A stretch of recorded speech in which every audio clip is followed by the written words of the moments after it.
Hey, good day, everybody. Out there in Facebook land, Paul Sterling here.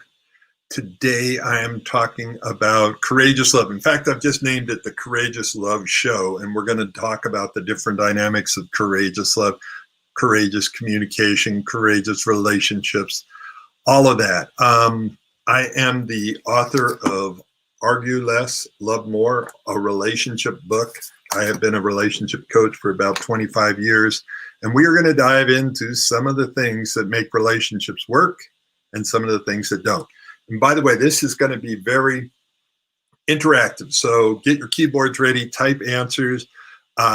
Sometimes I have guests on the show. I love it when I do. And today there's no guests on the show. It's just me and you. So to make it more fun for both of us, if you could type in where you're listening in from, that would be awesome. And sometimes I can see the comments. Most of the times I can see the comments right here and I will respond to them. And also, if you have a question or a breakthrough or an aha, let me know. I will gladly respond to that. The last thing is I'm going to cover as much as I can. And if at the end of this you want more information, I'm going to tell you how you can get coaching from me.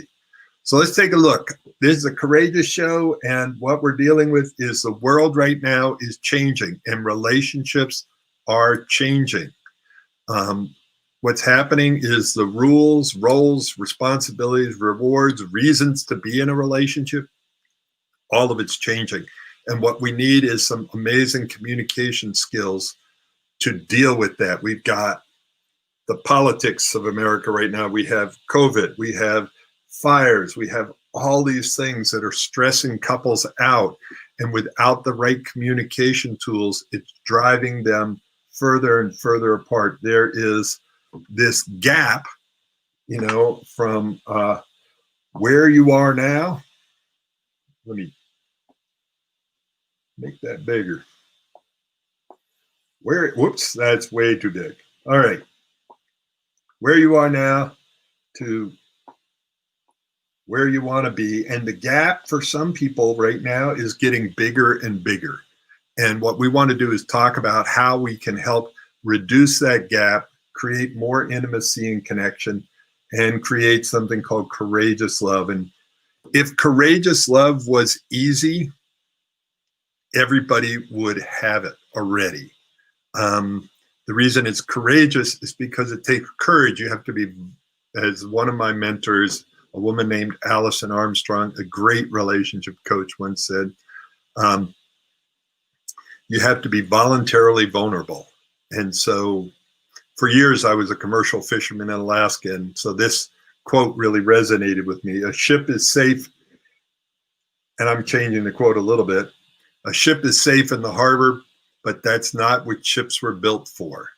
Our heart is safe if we're not in a relationship, or we're in a shutdown relationship, or we're in a comfort zone relationship, but that's not what our heart is for.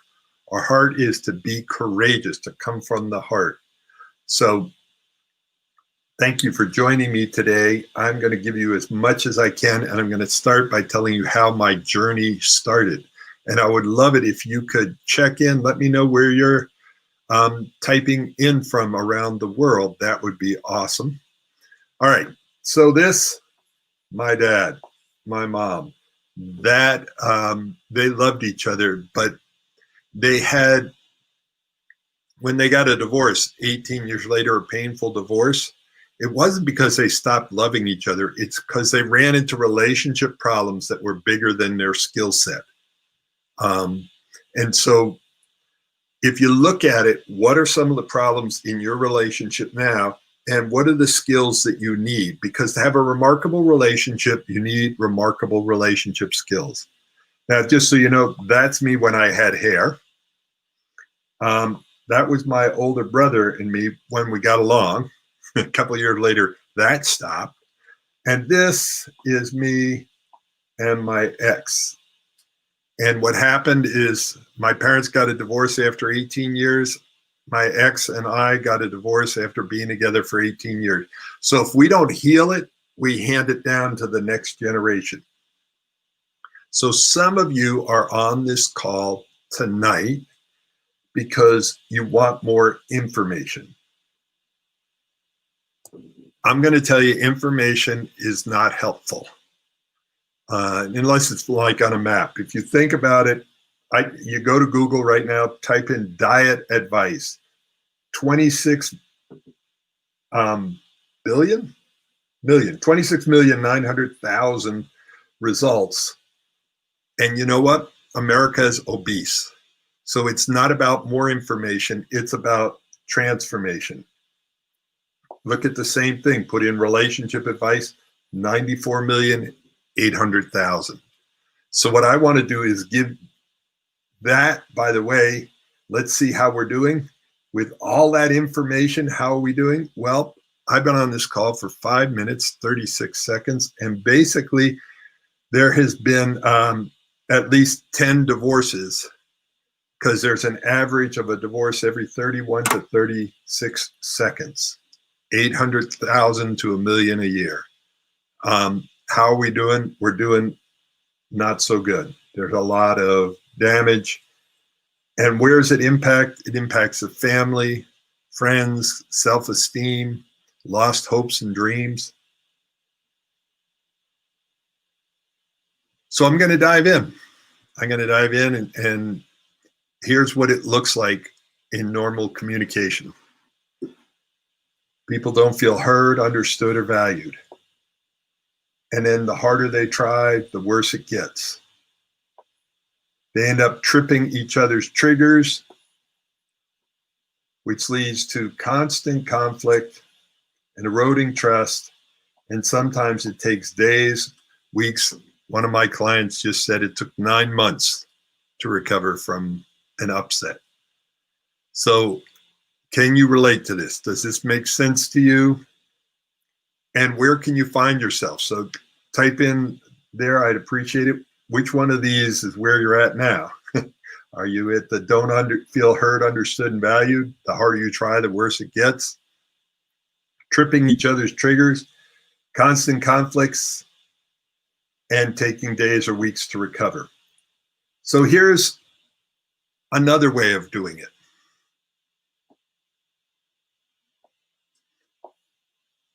Is it possible that both of you can feel heard, understood, and valued? Is it possible that there's a communication method that makes that possible, even in the topics that you don't agree on, or any of that? And here's what one of my clients said, that he used what I call it the "can you hear me now" communication method. And he loved that he was able to really enter her world, his beloved's world, so that she felt heard, understood, and valued, and he felt like her hero.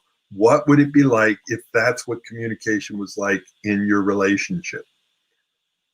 And then what happens is, if you can meet each other's triggers, when you get triggered, meet each other's triggers with courage and compassion and curiosity. And these are some dear friends of mine, Melody and Ian. This was taken at their wedding weekend in Arizona. And when they came to me, she said they loved each other, and they've been engaged for a long time and couldn't get married because they were getting along like cats and dogs. We felt like cats and dogs, didn't understand each other. This course gave us the tools, language, infrastructure that we both successfully use. And they live together, they work together, they run an amazing business together. That puts a ton of stress. So they needed some amazing tools. And what happens is, when you can meet each other's triggers with courage and compassion, you feel confident and know how to repair upsets. And your communication starts to build trust and intimacy, and you can rebound in minutes. And Linda came to me. They've been married for 22 or 23 years. In the last 3 or 4 years before she came to me, they didn't even spend their anniversaries together. They had gotten so alienated. And she came to me, started out feeling hopeless and alienated in my marriage. I wondered if it was over. and use this workshop as my last-ditch effort. I came away feeling empowered, hopeful, and willing to surrender to unconditionally loving my partner.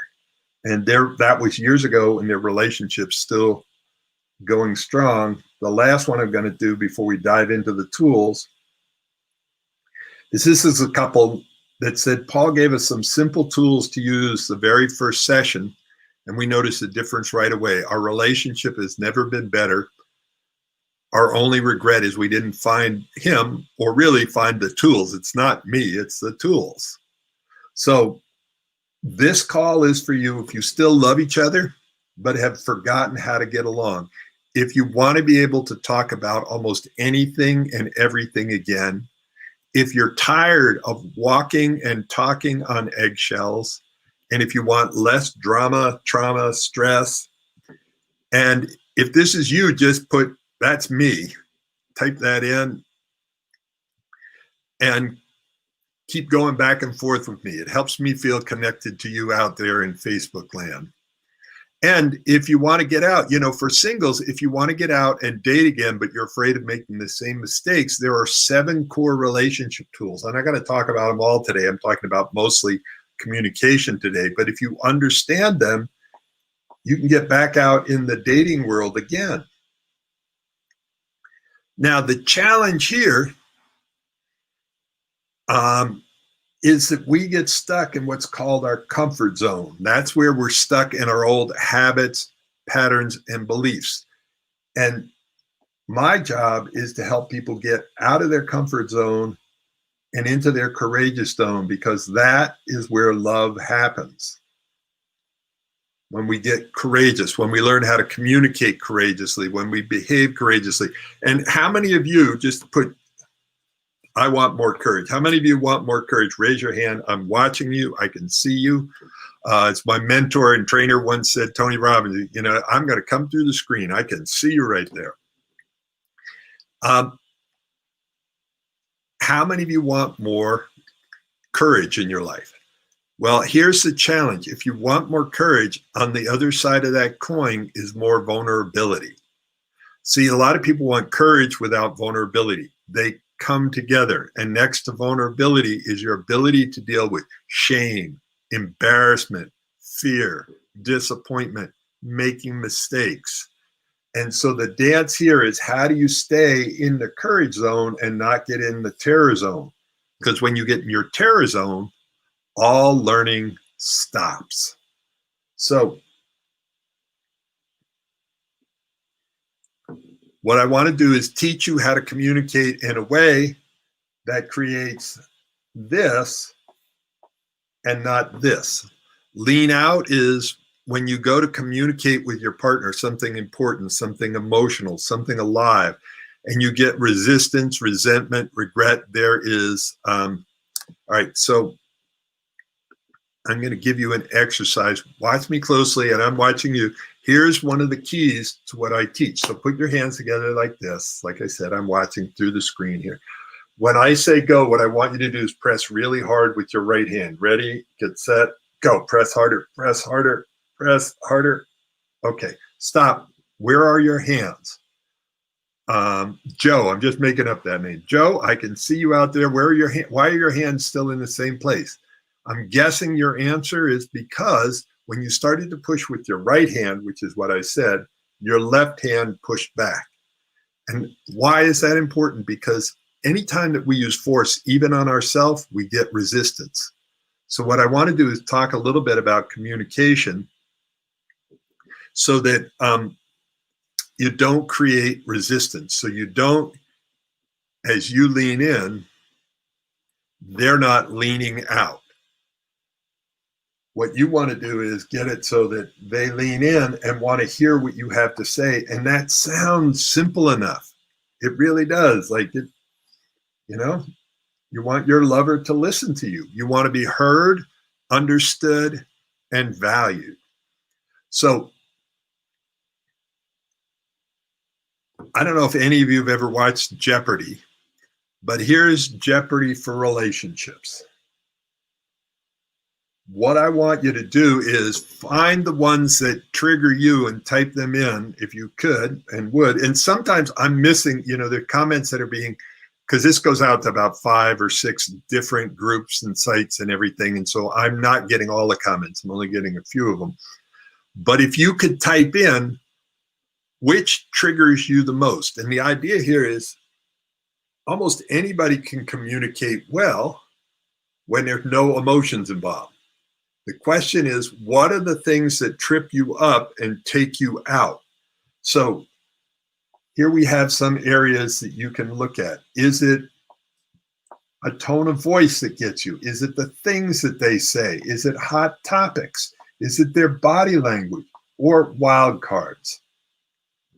So what I'd love for you to look at, what are the top 3 things that trip your trigger? And I'm going to give you the bigger screen to even look at that right now for a second. In this first list, tone of voice does an angry tone of voice. That one got me. Condescending, yep. Dismissive, yep. Patronizing, yep. Attacking, yep. Defensive. There we go. A lot of different ways that trip my trigger. BSW, that stands for bad, stupid, wrong. Any language that implies bad, stupid, wrong, going to get resistance. If you're using guilt, shame, blame game, there can be language. Some people are offended by cursing. I'm not. I spent 18 years as a commercial fisherman, so I probably will curse during this show. If somebody tells you what you should or shouldn't have done, that might trigger you. Basically, what I'm looking at here is a list of things not to do. If they try to fix you, or that wonderful comment, whatever, you just want to smack them, right? Okay, so then there's hot topics. Topics like money, politics, career, sex, religion, kids, ex, family. The idea here is to know what trips your triggers and have conversations about it so that you don't end up being taken out. Because once you're triggered, you're in your reptile brain. And that I'm going to show you in a second, the 3 different places you communicate from. And if you just get this one, it will make a huge difference in the way you communicate and the amount of intimacy and understanding you have. All right.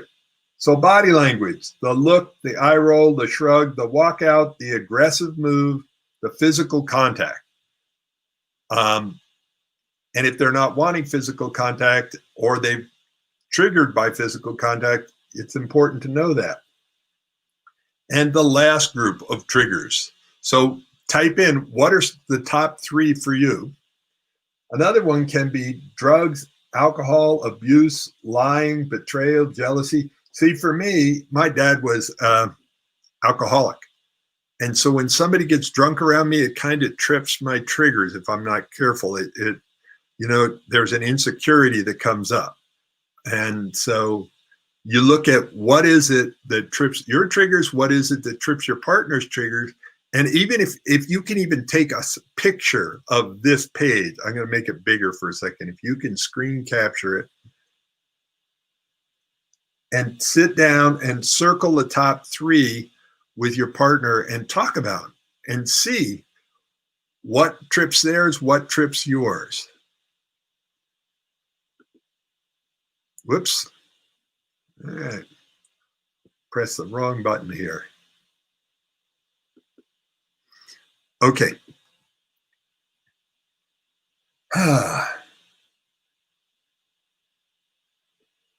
This one is embarrassing because this one, I discovered this about 3 or 4 years ago. I was watching my own behavior. Now, I had a puppy, and when a big dog would come to the puppy would roll over on its back and just lay there. It would collapse. And it says, I give up. I don't want to fight. Let's not do this. And that was basically, at some levels, lose, win. They would collapse. Now, growing up in my family, my older brother, we got along well, but during the hell years, like from maybe 10 years old till about early 20s, he would, if we got in a fight, he would beat on me until I collapsed. It wasn't good enough just to win. It needed, the whole collapsing. And so it was built into my nervous system. And a lot of women who've been abused or something like that, they have collapse built into their system. And this down here is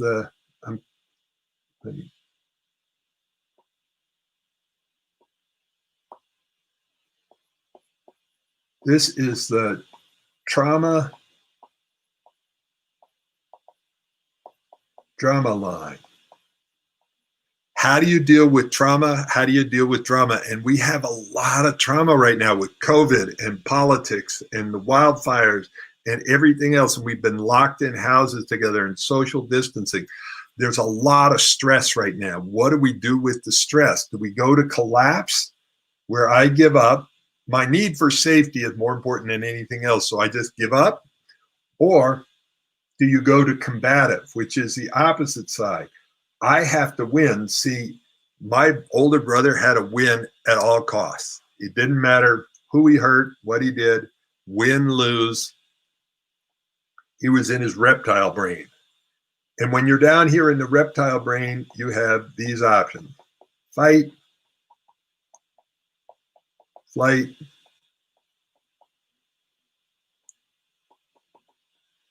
freeze. And so below this line right here, no real communication is happening. You're in reaction. If you want to get above the line, it takes courage. And this is where win-win happens, where your needs are important, my needs are important. Down here, their needs are the only ones that are important, and safety is the only thing that's important to you. So the question is, where do you go when you get challenged in communication? Where do you end up heading? Do you go to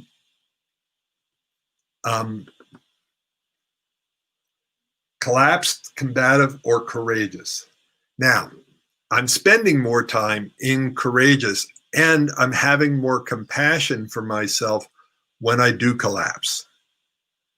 And I've been trained in this for years. It is, so when I discovered that pattern, and the thing about, I talk when I'm working with clients, I've been coaching couples for about almost 25, 30 years. I talk about your ROS, your relationship operating system.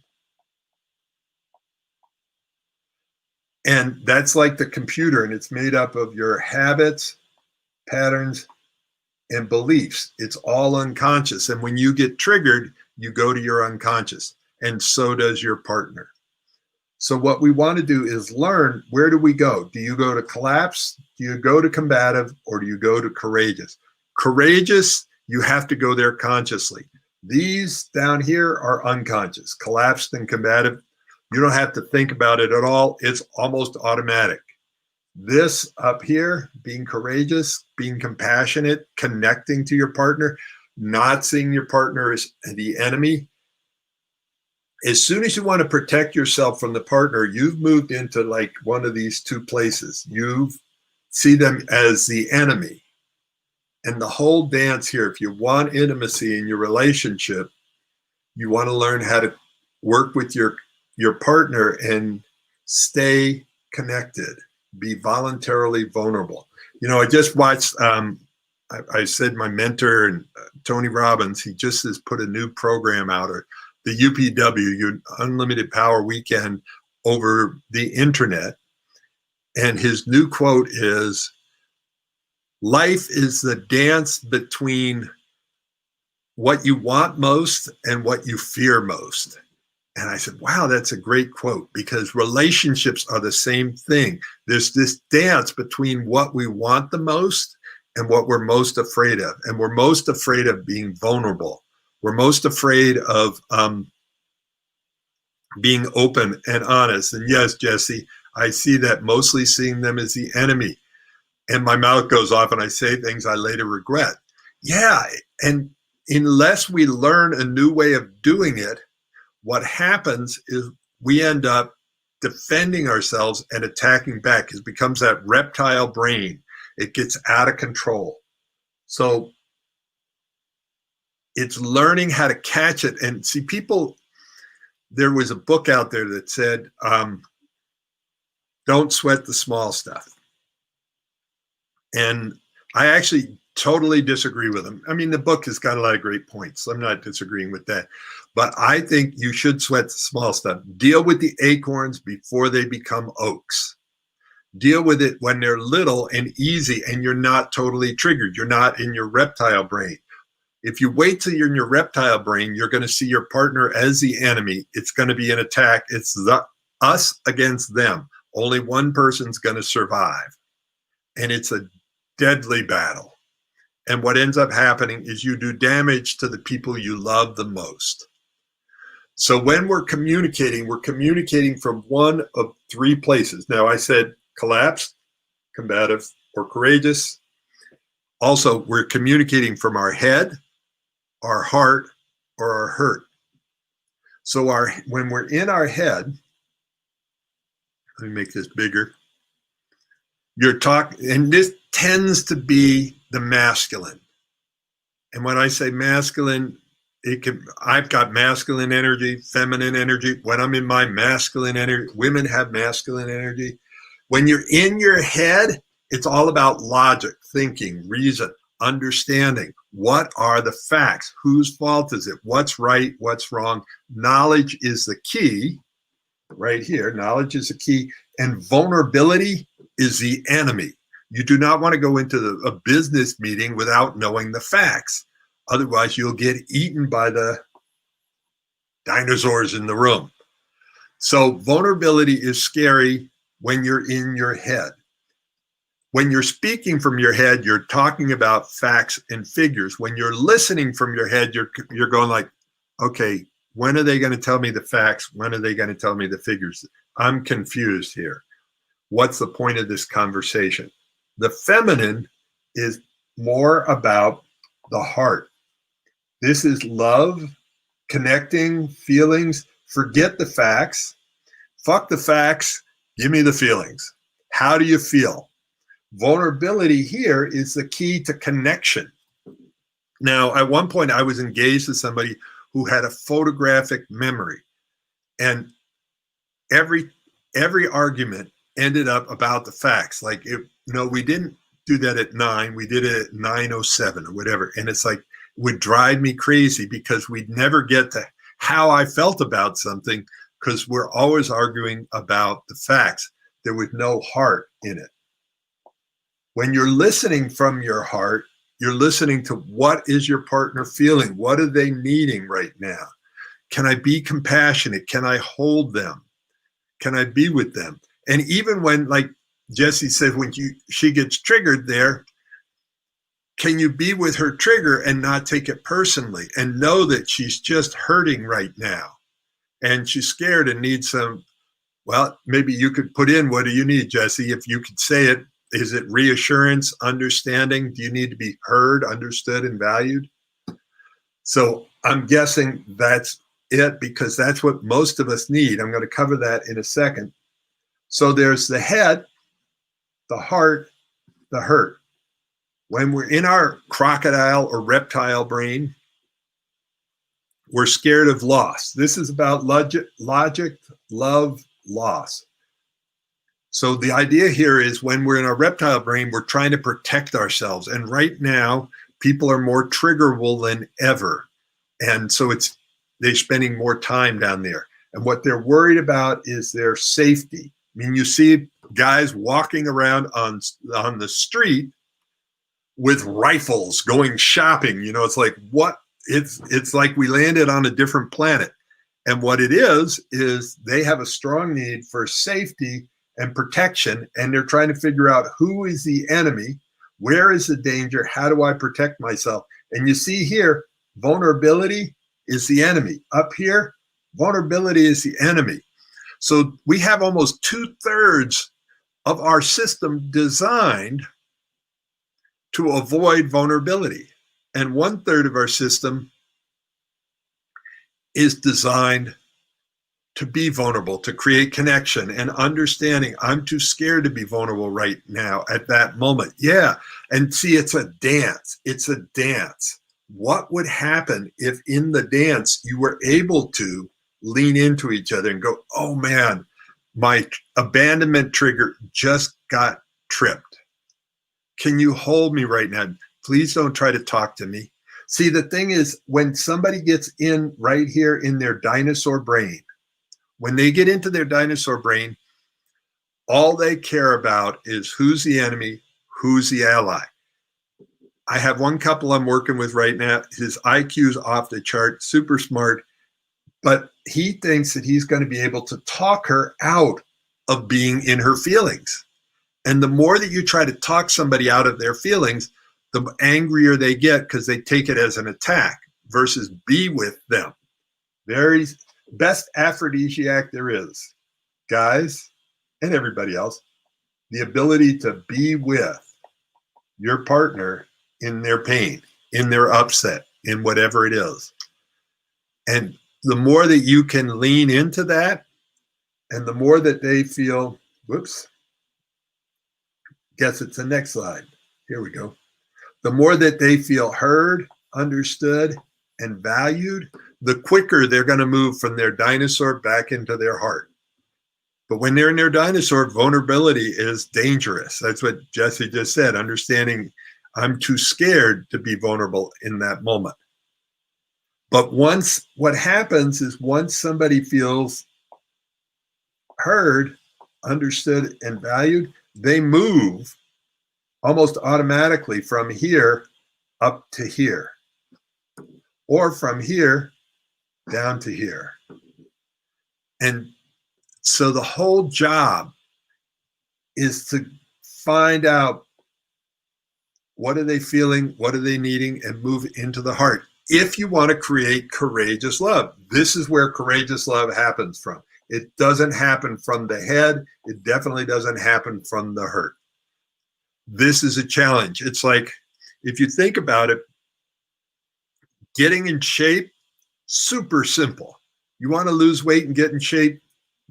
Super simple. Eat less, eat better, exercise more. 3 simple things. Is it easy? No, not at all. Is it easy to communicate from the heart when you want to either attack or defend yourself or run for the hills? Not at all.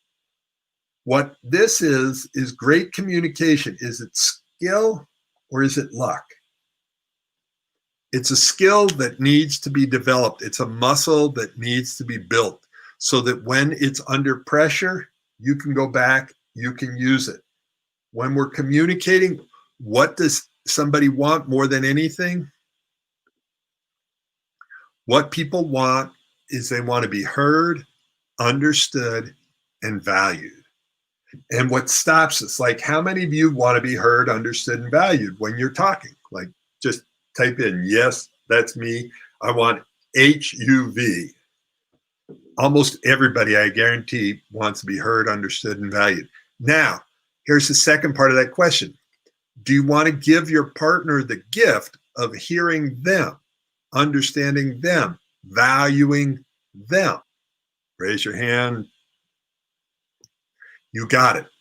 So almost everybody wants that too. So what stops us? It's this one thing. Which of these do you think is most difficult to do? Is it most difficult to hear somebody, understand them, or value them? And I'm going to tell you which one it is here in a second, but I'd love to see, if you could type in a few of your answers in there, that would be awesome. All right. The one that causes the most problems is understood. We're afraid understanding equals agreement. So I'm going to put it right up here. Understanding does not equal agreement. In fact, I just started a group a couple of weeks ago called Across the Aisle. Me and John Kenyon started this group, and what we wanted to do was bring together Republicans and Democrats. You know, we wanted to bring Black Lives Matter together with policemen, whatever the groups that are being ripped apart right now, and have them be able to enter each other's worlds, not to change their opinion, but just so that they could be heard, understood, and valued. And Jesse said valued first. And I think that what happens is it's hard to feel valued to me if I don't feel heard first, and then understood. And then that tends to lead to being valued. If I don't feel heard and understood, I don't feel valued. And so that understanding doesn't equal agreement. Feeding it back, it's a good thing to practice. Feed it back until they say they feel, did I get it? You know, and here are some magic words. You want to make somebody feel happy. Just say this. Tell me more. Because what we're trying to do right here is we're trying to send the message, receive the message. How do you know the message was sent? Well, let me see. A lot of times I go, I'm in communication, and somebody says, I understand you. And I go, I don't know. What I want you to do is I want you to feed back what you heard me say. Does that make sense? Feedback what you heard me say. Because you may think you understand me, and it may be very different. This is what every restaurant in the world knows about a takeout order. They do not just go, okay, I got your order, I'll deliver it. They go, no, okay, Jill, let me feed back what I think I heard. See, you sent a message, you called them up, you ordered your 18-inch pepperoni pizza. They go, okay, Jill, 18-inch pepperoni pizza, you live on 123 Fine Drive, your phone number is this, your credit card is this. That goes back and forth. So you get it and you feed it back, and you feed it back until you get it right. Does that make sense? Yes? No? Heard, understood, and valued. How do you know that you're heard and understood? It's how you feed back the message to make sure that it wasn't lost in translation. And I'll give you an example of this where, you know, when I wrote this book, I wrote this bestseller, Argue Less, Love More. And at the end of this, by the way, I'm going to tell you, you can get it right now. Go to Amazon, $19.97, or you can wait till the end of the call and hear how I can offer it to you for free on my website if you go and take my survey, which is a great little survey. In fact, I'm going to show you that right now. Boom. There it is. Argue Less, Love More.net. You take the survey, click start here. It takes about 3 minutes. And then I will tell you how to get the book for free. If you have any questions, by the way, you can go to arguelesslovemore.net. Right here, it's got my Facebook link, and click on that, and you can text me, Facebook message me any questions you have about issues I deal with, like jealousy, betrayal, communication issues, not feeling heard, understood, and valued, all the rest of that. That's what I work with on a regular basis with couples. So go take the survey, get yourself the book, study the book. All right, back to the class. We have a few more minutes.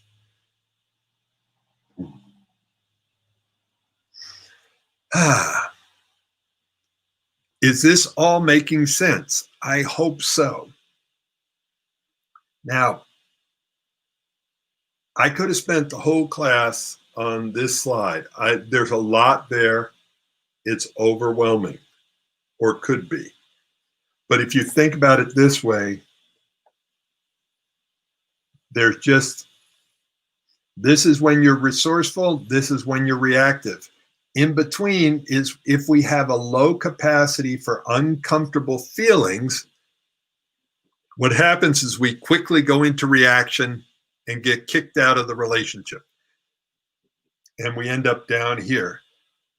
If we have a high capacity for uncomfortable feelings, we don't go get triggered as quickly.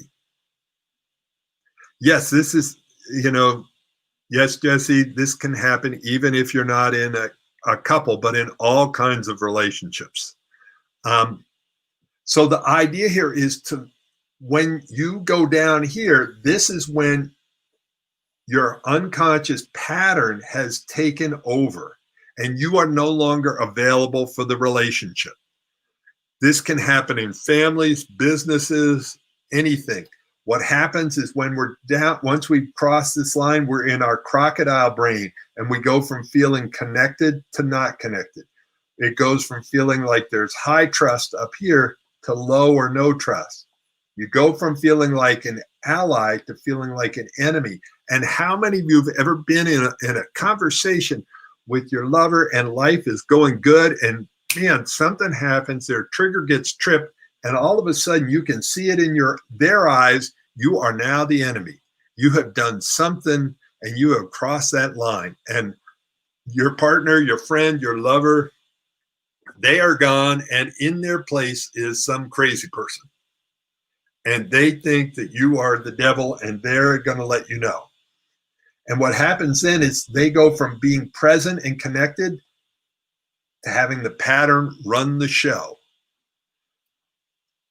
They go from feeling intimate to feeling guarded. And by the way, intimacy is one of the ultimate vulnerabilities. And if we're our triggers and we're in a reptile brain, nobody feels like being vulnerable. So instead you're guarded. And what happens to your love life and your sex life goes out the door. You go from open and honest to defensive. Like when the policeman pulls you over, you don't start up a conversation. You only answer the questions you have to, or at least that's my old programming. I just revealed myself there. So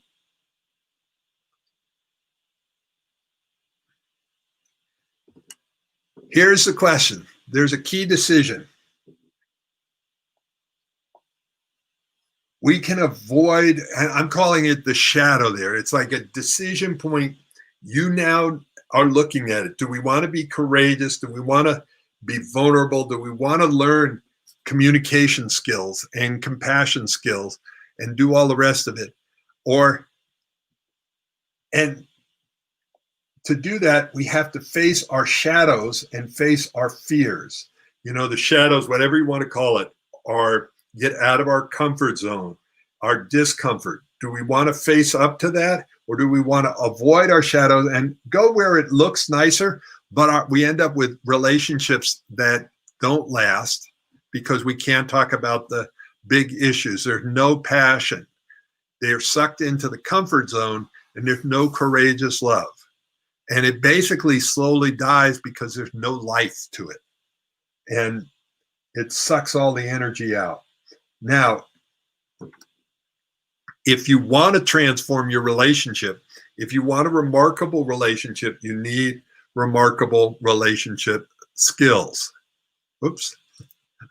I forgot. I could see myself. How come nobody else could see me? All right.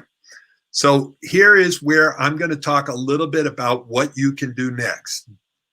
And if you see these people, they're trying to cut a path or cut a trail, and it can be fun to do that, but you don't make a lot of progress. And especially if you're hurting, you don't want to cut a trail.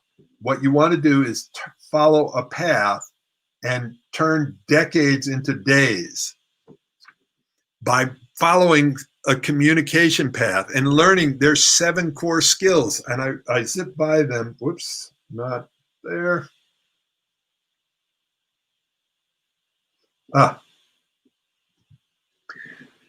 If you want to create a remarkable relationship, here are the 7 core skills. Now, are these the only ones? No, they're not. But you get these nailed down, you've got a major relationship.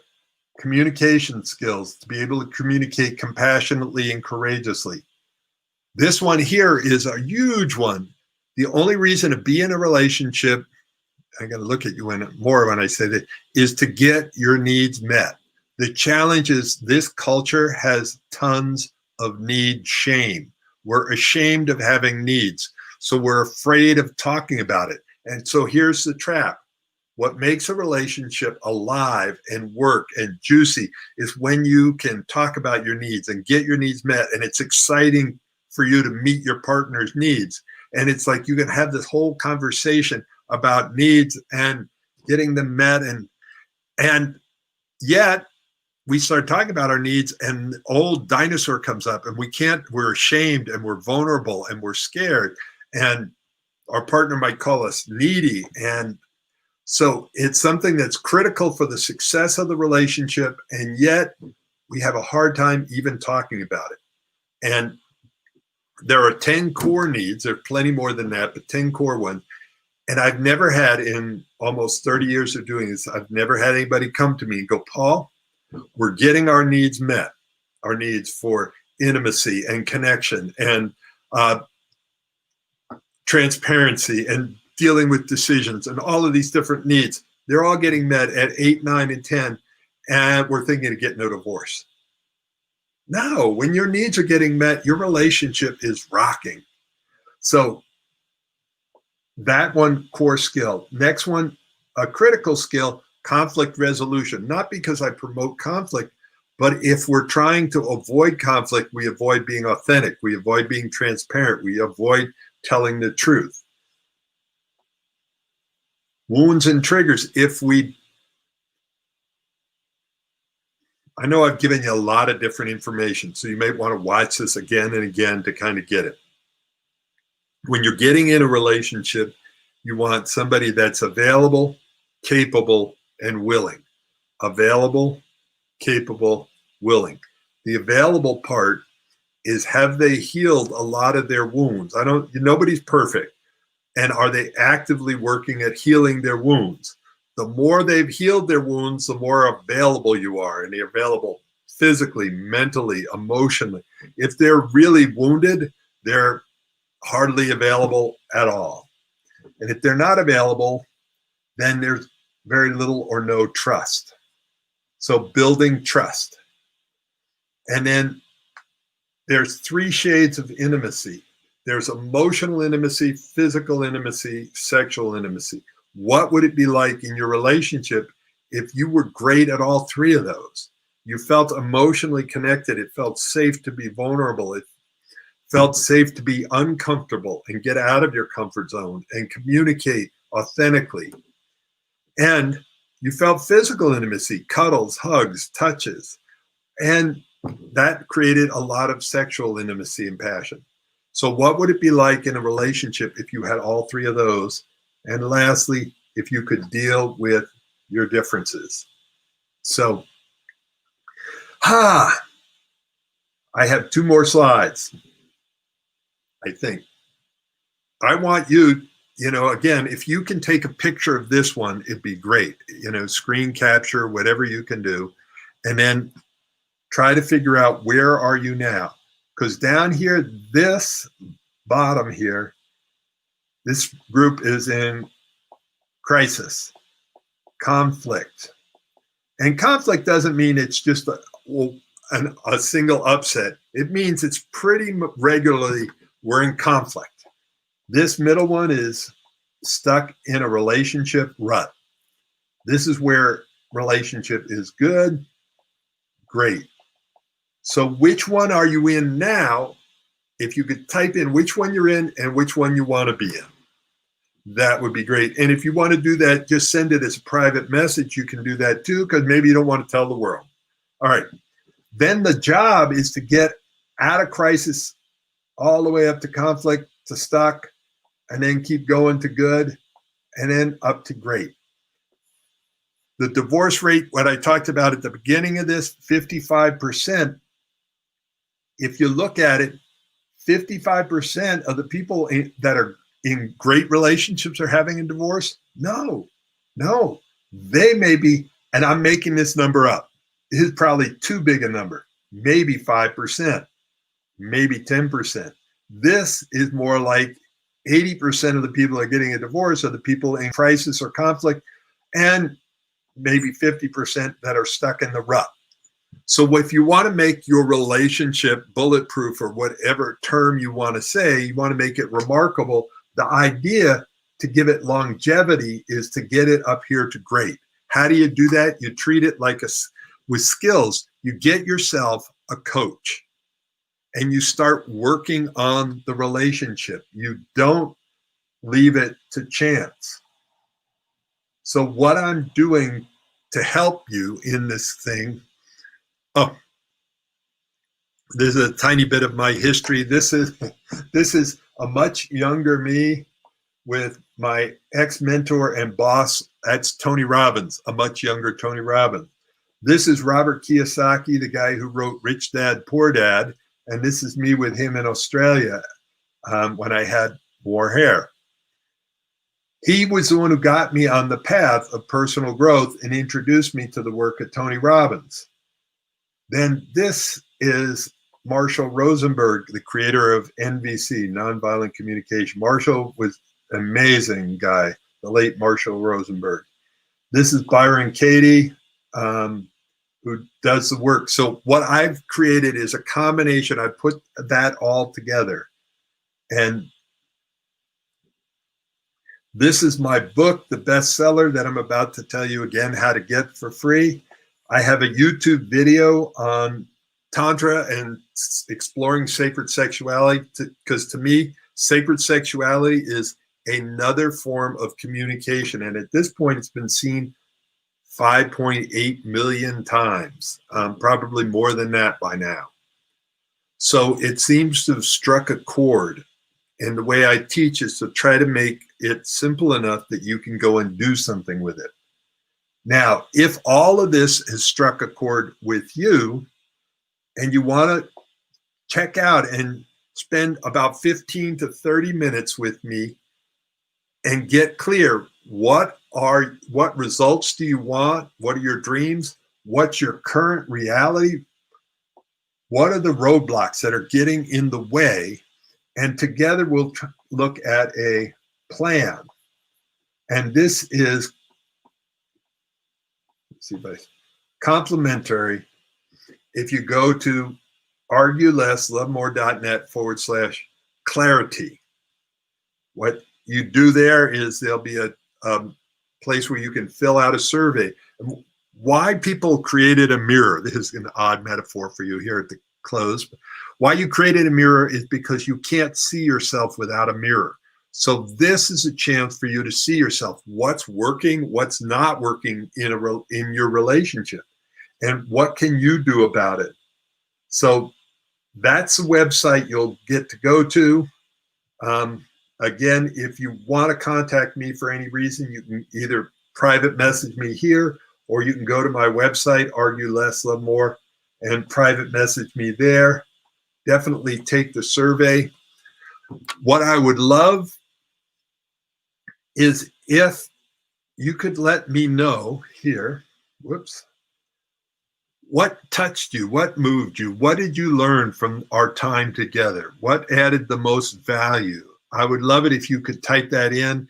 I will check all of the different threads and respond to anybody who has a question that I missed.